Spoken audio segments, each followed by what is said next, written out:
Well, hello and welcome back to another video. Another long overdue video, I have to say, but I thought it was worth having a look and checking in and showing you how my annual plants are doing. I showed you them a few weeks ago when they were just coming up, but it's amazing this time of year. Obviously we're now into early to, getting on towards middle of May, but and it's amazing how quickly things do grow this time of year, and it hasn't been a particularly warm end of April and May here. We had 1 or 2 nice days, but there's been an awful lot of cool winds here from the east or the north like there is today. Yesterday it was up in the 20s, it was 23 here. Today it's gone back down to 13.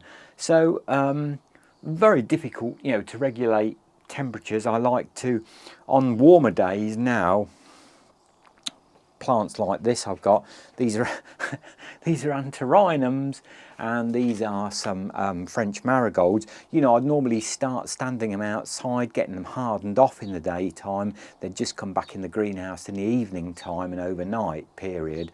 But on a day like today, it's very windy, it's very cool outside. But you can see this time of the year, it's difficult to find any more room in the greenhouse. This is when you could do with a sort of 16-foot extension that way, but then obviously that isn't viable. I often think it'd be rather nice to have a lot of ground and have a polytunnel, because that would really come into its own if you wanted to grow. But then you'd say, well, I'd have far too many plants for the size garden then anyway, so you've got to keep everything in proportion. But I'm delighted of how things are doing. I will pan the camera round. A lot of this, I should think 60% of this stuff is being grown by seed. Certainly the things like the begonias there, the bedding begonias, they were bought in as plug plants, obviously, because as I've explained, you need a lot of heat. You'd have to start those off in probably the February time, and it's not viable to heat a small greenhouse like this long term. It's okay for a few weeks or a few nights.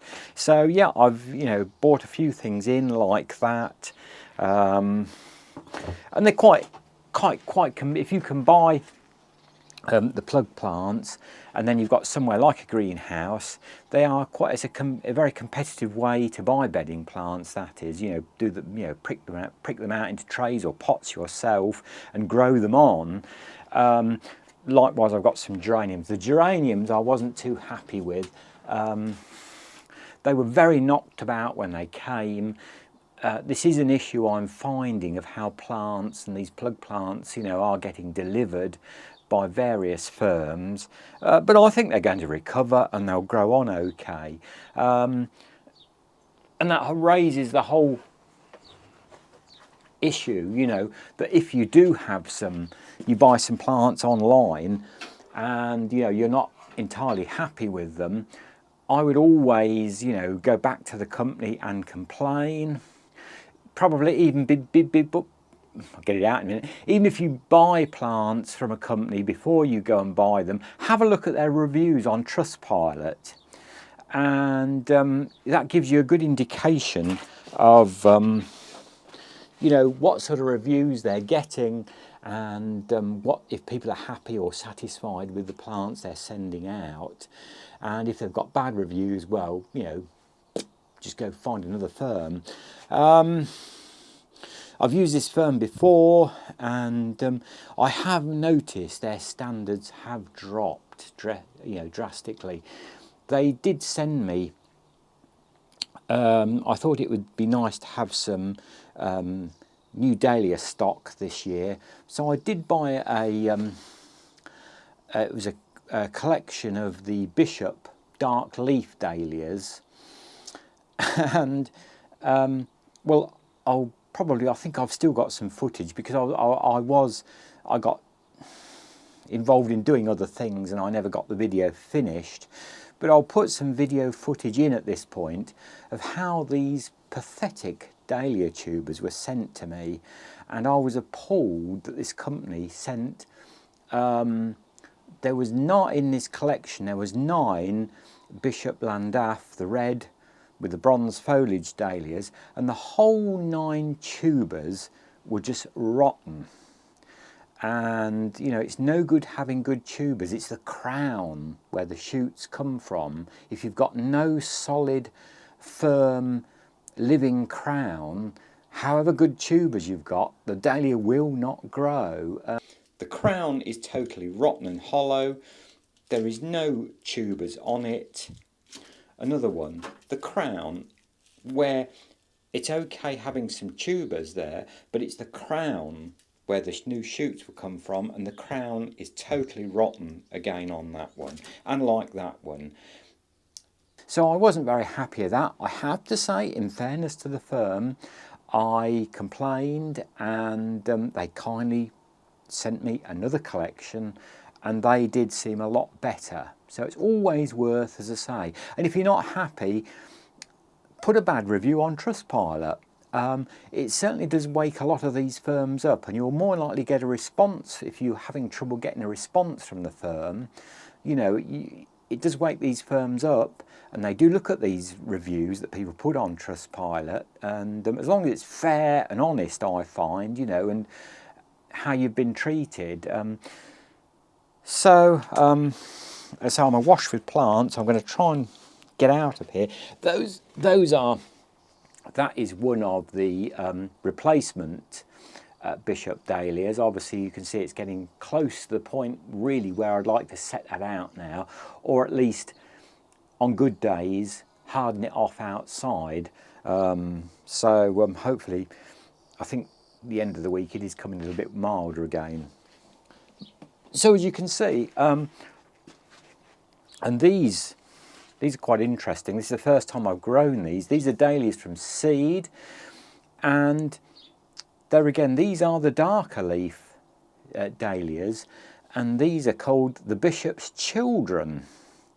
And obviously being from seed, you don't know what colour they're going to be or what flower type even. They'll probably be small, like the Bishop series dahlias, flowers, but they could be mixed colours. But really impressed with those, how well they've grown. As I say, and really there again, they're, you know, in the throes of needing hardening off. I know I've said, talk about contradicting yourself. I said, oh, I never use slug pellets or snail pellets these days. But this year, I have had an infestation in my greenhouse of slugs and snails. I think because it's been quite wet here as well. And you might see there's just one or two there. They love these, the slugs particularly love these dahlias. No animals, no birds. I permanently vent the side of the greenhouse now. Well, there's a wire net over that to stop any toads, any frogs, any birds getting in. And likewise at the door, I put a wire across, a piece of wire mesh across there, so no animals can get in. So I'm quite au fait and happy at just using a few slug, and they are the organic slug pellets, I have to say. They're not the nasty ones that are banned now. These are quite, you know, these are ones you can go and buy in any garden centre or any garden shop. And it's a question, you know, you've spent good money on plants, either plug plants or growing them from seed. You've probably spent money on heat, like I have to a degree, you know, when you're raising these.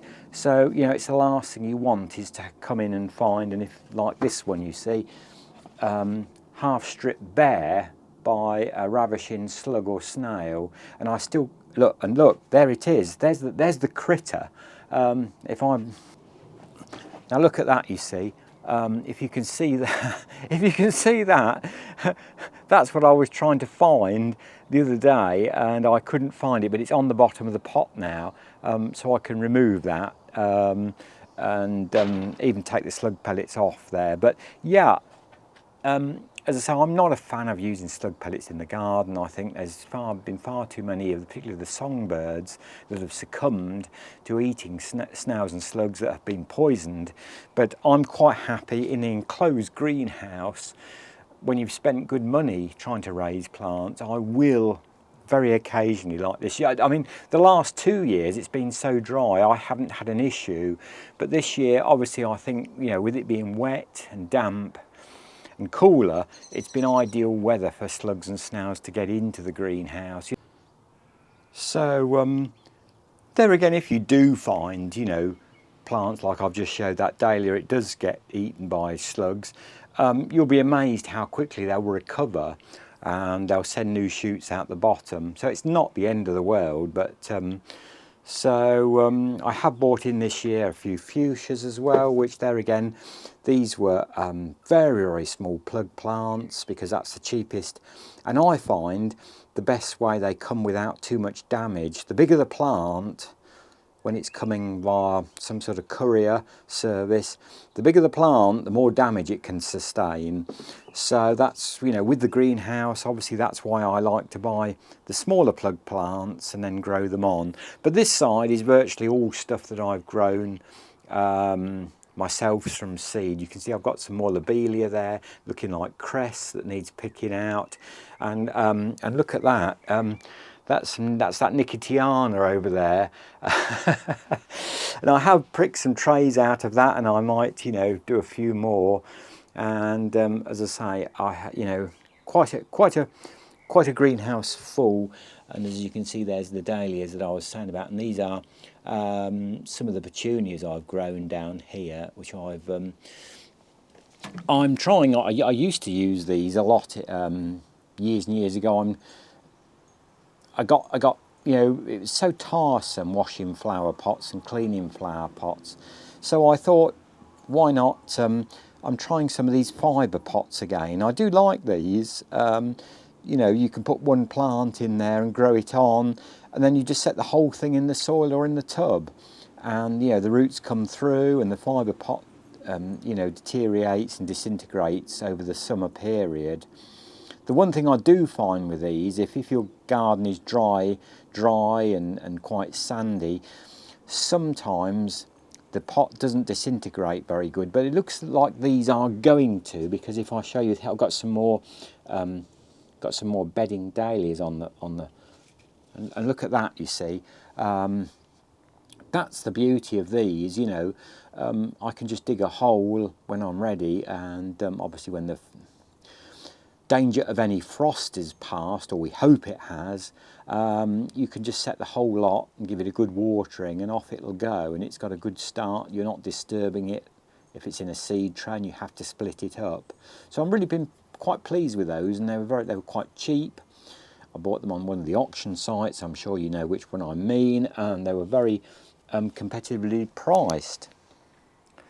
And so that's the greenhouse, and as I say, overall I think I used about 20 litres of paraffin again, which cost me round about £40.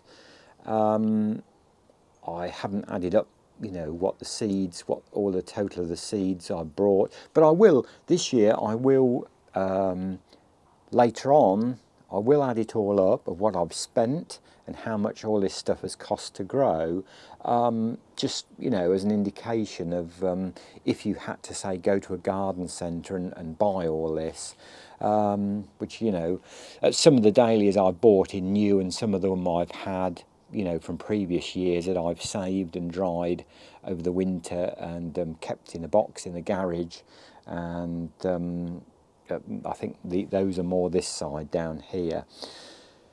And I've even got a few greenhouse and spray chrysanthemums there to grow on.